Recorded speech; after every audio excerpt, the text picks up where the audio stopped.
ಇವತ್ತು ನಾನು ನಿಮ್ಗೆ ನಮ್ಮ ಮನೆಯಲ್ಲಿ ಬೆಳೆದಂಥ ನುಗ್ಗಿಕಾಯಿ, ಪಾಲಕ್, ಸಾಂಬಾರ್ ಸೌತೆಕಾಯಿ, ಟೊಮೆಟೊ ಇವುಗಳನ್ನು ಯೂಸ್ ಮಾಡಿ ನಾನು ಸಾಂಬಾರು ಮಾಡತ್ತೀನಿ. ನಮ್ಮ ಕಡೆ ಯಾವ ಥರ ನಾವು ಸಾಂಬಾರು ಮಾಡ್ತೀವಿ ಅನ್ನೋದಂತ ಇವತ್ತು ನಾನು ನಿಮ್ಗೆ ಹೇಳ್ಕೊಡ್ತೀನಿ. ಬರೀ ಅದಕ್ಕೆ ಏನೇನು ಸಾಮಗ್ರಿಗಳು ಬೇಕಂತ ನೋಡೋಣ. ನಮ್ಮ ಮನೆಯ ಕೈತೋಟದಲ್ಲಿ ಬೆಳೆದಂಥ ಪಾಲಕ್, ನುಗ್ಗೆಕಾಯಿ, ಟೊಮೆಟೊ, ಸಾಂಬಾರು ಸೌತೆಕಾಯಿ ಇವನ್ನೆಲ್ಲ ಬಳಸಿ ನಾನೊಂದೀಗ ಸಾರು ಮಾಡ್ತೀನಂತ ತೊಗರಿಬೇಳೆ ಹಾಕಿ ಸಾರು ಮಾಡ್ತೀನಿ. ನಾನಿಲ್ಲಿ ಒಂದು ಬಟ್ಲಕ್ಕಿಂತ ಸ್ವಲ್ಪ ಕಡಿಮೆ ತೊಗರಿಬೇಳೆ ತೊಗೊಂಡಿನಿ. ನೀವು ಬೇಕಾದ್ರೆ ಜಾಸ್ತಿ ಹಾಕೋಬೋದು, ಬೇಳೆ ಜಾಸ್ತಿ ತಿನ್ನೋರು, ಗಟ್ಟಿ ಸಾಂಬಾರು ಬೇಕಂದವರು. ನಾನೊಂದು ಸ್ವಲ್ಪ ಕಡಿಮೆ ಯೂಸ್ ಮಾಡ್ತೀವಿ ಬೇಳೆನ, ಅದಕ್ಕೆ ನಾನೀಗ ಇಷ್ಟು ತೊಗೊಂಡಿನಿ. ಇದನ್ನು ತೊಗೊಂಡು ಬರ್ತೀನಿ. ಬೇಳೆನ ತೊಳೆದಿಟ್ಟೆ.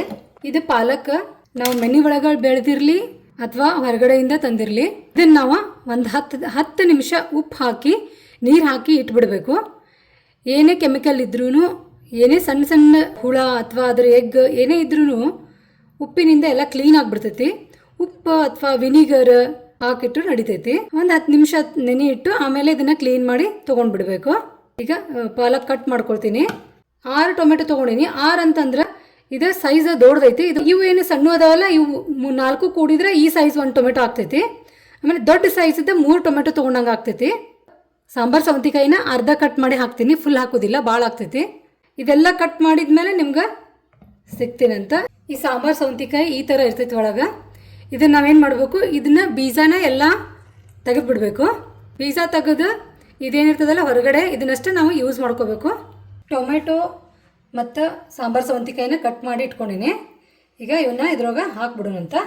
ಟೊಮೆಟೊ ನಾನು ಯಾಕೆ ಜಾಸ್ತಿ ಹಾಕ್ತೀನಿ ಅಂದರೆ ಸ್ವಲ್ಪ ಹುಳಿ ಆಗ್ಬೇಕಂತಂದು. ನಾನು ಹುಣಸೆಹಣ್ಣು ಹಾಕಲ್ಲ, ಅದಕ್ಕೆ ಟೊಮೆಟೊನ ಹಾಕ್ಬಿಡ್ತೀನಿ ಜಾಸ್ತಿ. ಸ್ವಲ್ಪ ಹುಣಸೆಹಣ್ಣು ಅವಾಯ್ಡ್ ಮಾಡ್ತೀನಿ ಜಾಸ್ತಿ, ಯಾಕಂದ್ರೆ ಎಸಿಡಿಟಿ ಆಗೋರು ಹುಣಸೆಹಣ್ಣು ತಿನ್ನೋದು ಕಡಿಮೆ ಮಾಡಬೇಕು. ಟೊಮೆಟೊ ಹಾಕಿದರೆ ಎಸಿಡಿಟಿ ಆಗಲ್ಲ, ಅದಕ್ಕೆ ಟೊಮೆಟೊನ ಹಾಕ್ಬಿಡ್ತೀನಿ. ಜವಾರಿ ಟೊಮೆಟೊ ಇದ್ದರೆ ಸ್ವಲ್ಪ ಹುಳಿ ಜಾಸ್ತಿ ಇರ್ತಾವೆ, ನಾವು ಅವನ್ನ ಯೂಸ್ ಮಾಡೋದು. ಹೈಬ್ರಿಡ್ ಟೊಮೆಟೊ ಸ್ವಲ್ಪ ಸಪ್ಪು ಇರ್ತಾವ, ಅವನ್ನ ಸಲಾಡ್ಗೆ ಅದು ಯೂಸ್ ಮಾಡ್ತೀವಿ. ಪಾಲಕ್ ಜಾಸ್ತಿ ಹಾಕಿದ್ರೆ ಏನು ಇದಾಗಂಗಿಲ್ಲ, ಅದಕ್ಕೆ ಕರಿಗಿ ಬಿಡ್ತೈತೆ ಎಲ್ಲ ಸಾಂಬಾರೊಳಗೆ. ಸ್ವಲ್ಪ ಜಾಸ್ತಿ ಇದ್ರೇ ಚಲೋ. ಈಗ ಇದನ್ನು ಕುಕ್ಕರ್ನಾಗ ಹಾಕ್ಬಿಡ್ತೀನಿ. ಈಗ ತುಂಬಿದಂಗೆ ಅನಿಸ್ಬೋದು ನಿಮಗಿದು. ಬಿಸಿ ಆದಮೇಲೆ ಎಲ್ಲ ಕರಿಗಿ ಬಿಡ್ತೈತಿ. ಕೆಲವೊಬ್ರು ಏನು ಮಾಡ್ತಾರೆ, ನುಗ್ಗಿಕಾಯಿನ ಕಟ್ ಮಾಡಿ ಕುಕ್ಕರ್ನಾಗ ಹಾಕ್ಬಿಡ್ತಾರೆ. ನಾನು ಯಾವಾಗ್ಲೂ ಸಪ್ರೇಟ್ ಆಗೇ ಕುದಿಸೋದು ಇವನ್ನ.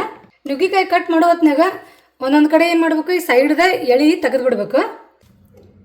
ಕುಕ್ಕರ್ನಾಗ ಹಾಕಿದ್ರೆ ಅದ್ರದ್ದು ಟೇಸ್ಟೇ ಬೇರೆ ಆಗ್ಬಿಡ್ತೈತಿ. ಈಗ ನುಗ್ಗಿಕಾಯಿ ಎಲ್ಲ ಕಟ್ ಮಾಡಿ ಇಟ್ಕೊಂಡೆ. ಚಾಪಿಂಗ್ ಎಲ್ಲ ಆದಮೇಲೆ ಕುಕ್ಕರ್ ಹಚ್ಚೋಣಂತೆ. ಈಗ ಇದಕ್ಕೆ ನಾನು 2 ಗ್ಲಾಸ್ ನೀರು ಹಾಕ್ತೀನಿ. 2 ಗ್ಲಾಸ್ಗಿಂತ ಕಡಿಮೆ ಹಾಕ್ತೀನಿ. 2 ಚಿಟಿಕೆ ಅಷ್ಟು ಅರಿಶಿನ ಪುಡಿ ಹಾಕ್ತೀನಿ. ಮತ್ತು ಒಗ್ಗರಣೆ ಹಾಕುವಾಗ ಹಾಕ್ತೀವಲ್ಲ, ಅರ್ಧ ಟೀ ಸ್ಪೂನ್ ಎಣ್ಣೆನ ಹಾಕ್ತೀನಿ. 3 ವಿಸಲ್ ಆಗೋ ತನಕ ಒಂದು ಬೋಗಣಿ ಒಳಗೆ ನುಗ್ಗಿಕಾಯಿನ ಹಾಕೀನಿ. ಈಗ ಇದನ್ನು ಕುದಿಲಿಕ್ಕೆ ಇಡ್ತೀನಿ ಅಂತ. ಅರ್ಧ ಗ್ಲಾಸ್ ನೀರು ಹಾಕ್ತೀನಿ. ಭಾಳ ನೀರು ಹಾಕೋ ಅವಶ್ಯಕತೆ ಇಲ್ಲ, ಇವು ಬೇಗ ಕುದಿತಾವ. ಬೇಕಾದ್ರೆ ಸ್ಟೀಮು ಮಾಡ್ಕೋಬೋದು. ಇವನ್ನ ಎಲ್ಲ ಒಂದು ಪ್ಲೇಟ್ ಮುಚ್ಚಿಟ್ಬಿಡ್ಬೇಕು. ಇವು ಕುದ್ದಾವೆ ನೋಡೋಣ. ನುಗ್ಗಿಕಾಯಿನೂ ಈಗ ಕುದ್ದಾವ. ಒಗ್ಗರಣೆಗೆ ರೆಡಿ ಮಾಡ್ಕೊಳ್ಳೋಣಂತ. ಈಗ ಒಗ್ಗರಣೆಗೆ ಏನೇನು ಬೇಕಂತ ಹೇಳ್ಕೊಡ್ತೀನಿ. ಇಲ್ಲಿ ಕೊತ್ತಂಬರಿ ಕಟ್ ಮಾಡಿ ತೊಗೊಂಡಿನಿ, ಸ್ವಲ್ಪ ಬೆಲ್ಲ, ಕರಿಬೇವು, 1 ಗಡ್ಡಿ ಬೆಳ್ಳುಳ್ಳಿ ತೊಗೊಂಡಿನಿ, 1 ಮೆಣಸಿನ್ಕಾಯಿನ 4 ತುಂಡು ಮಾಡಿ ಇಟ್ಕೊಂಡಿನಿ, ಹಿಂಗೆ, ಅರಿಶಿನ ಪುಡಿ, ಮತ್ತು ಇದು ಮಸಾಲೆ ಖಾರ. ಬಿಜಾಪುರ ಬಾಗಲಕೋಟೆ ಸೈಡ್ ಮಸಾಲೆ ಖಾರ ಯೂಸ್ ಮಾಡೋದು ಜಾಸ್ತಿ. ಧಾರವಾಡ ಹುಬ್ಳಿ ಸೈಡ್ ಮಸಾಲೆ ಖಾರ ಯೂಸ್ ಮಾಡಂಗಿಲ್ಲ, ಜಾಸ್ತಿ ಹಸಿ ಮೆಣಸಿನ್ಕಾಯಿನ ಯೂಸ್ ಮಾಡ್ತಾರ. ಮೇಲೆ ಗರಂ ಮಸಾಲ ಹಾಕ್ತಾರ. ಈ ಮಸಾಲೆ ಖಾರ ಅಂದ್ರೆ ಇದ್ರೊಳಗೆ ಎಲ್ಲ ಗರಂ ಮಸಾಲ ಹಾಕಿರ್ತೀವಿ ನಾವು. ಖಾರ ಕುಡಿಸುವಾಗನ ಎಲ್ಲ ಗರಂ ಮಸಾಲ ಹಾಕಿ ಕುಟ್ಟಿಸ್ಬಿಟ್ಟಿರ್ತೀವಿ. ಇದನ್ನ ಯಾಕೆ ಹೇಳಾಕತ್ತೀನಿ ಅಂತಂದ್ರ, ಸಬ್ಸ್ಕ್ರೈಬರ್ ಕೇಳಿದ್ರು ಕಮೆಂಟ್ ಒಳಗ, ಮಸಾಲೆ ಖಾರ ಹೆಂಗ್ ಮಾಡ್ತೀರಿ ಹೇಳ್ಕೊಡ್ರಿ ಅಂತ. ಇದನ್ನ ನಾವು ಒಮ್ಮೆ 6 ತಿಂಗಳು 8 ತಿಂಗಳ ತನಕ ಒಮ್ಮೆ ಆಗುವಷ್ಟು ಮಾಡಿ ಇಟ್ಕೊಂಡಿರ್ತೀವಿ. ಅದಕ್ಕೆ ನಾ ಇನ್ನೊಂದ್ಸತಿ ಯಾವಾಗಾರ ಮಾಡ್ತಿರ್ತೀನಲ್ಲ, ಆವಾಗ ನಾನು ಇದನ್ನ ವಿಡಿಯೋ ಮಾಡಿ ತೋರಿಸ್ತೀನಿ ನಿಮಗೆ. ನಾನು ಹಿಂಗೆ ಹಾಕೋದು ಮರೆತೆ, ಈಗ ಹಾಕತ್ತೀನಿ. ಎಲ್ಲ ಒಗ್ಗರಣೆ ಸೈಡ್ ಸರಿಸಿ ಇದ್ರೊಳಗೆ ನಾನು ಮಸಾಲೆ ಖಾರ ಹಾಕ್ಬಿಡ್ತೀನಿ. 2 ಸ್ಪೂನ್ ಅಷ್ಟು ಹಾಕತ್ತೀನಿ. ಅರ್ಧ ಟೀ ಸ್ಪೂನ್ಗಿಂತ ಕಡಿಮೆ ಅರಿಶಿನ ಪುಡಿ, ಸ್ವಲ್ಪ ಕೊತ್ತಂಬರಿ ಹಾಕ್ಬಿಡ್ತೀನಿ. ಈಗ ಆಮೇಲೆ ಒಂದು ಸ್ವಲ್ಪ ಹಾಕ್ಬಿಡ್ತೀನಿ. ಬ್ಯಾಳಿ ಬೆಂದಾವೀಗ ಈ ಥರ ಸ್ವಲ್ಪ ಮೆತ್ತಗನೆ ಬೇಯಿಸ್ಕೋಬೇಕು. ಬೇಳೆ ಇದಕ್ಕೆ ಹಾಕ್ಬಿಡೋಣಂತ. ತೊಗರಿ ಬೇಳೆ ತಿಂದ್ರೆ ಎಸಿಡಿಟಿ ಆಗ್ತೈತೆ ಅನ್ನೋರು ಇದ್ರಾಗ ಒಂದು ಸ್ವಲ್ಪ ಹೆಸರು ಬೇಳೆನೂ ಮಿಕ್ಸ್ ಮಾಡ್ಕೋಬಹುದು. ಇಲ್ಲಾಂದ್ರೆ ಬರೀ ಹೆಸರು ಬೇಳೆದ ಸಾಂಬಾರನು ಮಾಡ್ಕೋಬಹುದು. ಆದ್ರೆ ಈ ತೊಗರಿ ಬೇಳೆಗತ್ನ ಟೇಸ್ಟ್ ಬರಂಗಿಲ್ಲ ಅಷ್ಟು. ಬೆಲ್ಲ ಹಾಕ್ನು ಅಂತ ಉಳಿದಿದ್ದು ಕೊತ್ತಂಬರಿ ಹಾಕ್ತೀನಿ.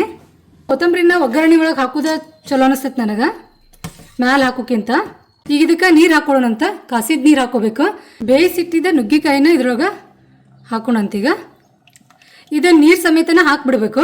ಅದು ನೀರೊಳಗೂ ಟೇಸ್ಟ್ ಸ್ಮೆಲ್ ಎಲ್ಲ ಹೋಗಿರ್ತದಲ್ಲ, ಅದಕ್ಕೆ ಅದನ್ನು ಹಾಕಿಬಿಡ್ಬೇಕು. ಈಗ ರುಚಿಗೆ ತಕ್ಕಷ್ಟು ಉಪ್ಪು ಹಾಕೋಬೇಕು. ಈಗ ಸಾರು ರೆಡಿ ಆಯ್ತು. ಈ ಥರ ಆಯ್ತು ನೋಡ್ರಿ. ಸ್ವಲ್ಪ ಗಟ್ಟಿ ಇತ್ತಂದ್ರೆ ಏನಾಗ್ತೈತಿ, ಚಪಾತಿ ರೊಟ್ಟಿ ಜೊತೆನೂ ಬರ್ತೈತಿ. ಮುಚ್ಚಿಟ್ಟ ಒಂದು 2-3 ನಿಮಿಷ ಕುದಿಸ್ಬಿಡ್ಬೇಕು.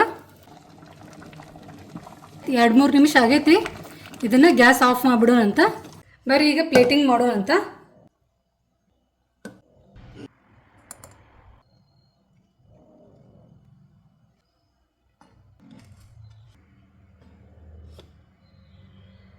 ನೋಡ್ರಿ ರೆಡಿ ಆಯಿತು ನುಗ್ಗಿಕಾಯಿ ಮತ್ತು ಪಾಲಕ್ ಸಾರು. ನೀವು ಮಾಡಿ ನೋಡ್ರಿ, ನಿಮಗೆ ಹೆಂಗೆ ಅನಿಸ್ತೈತಿ ಕಮೆಂಟ್ ಒಳಗೆ ಹೇಳ್ರಿ.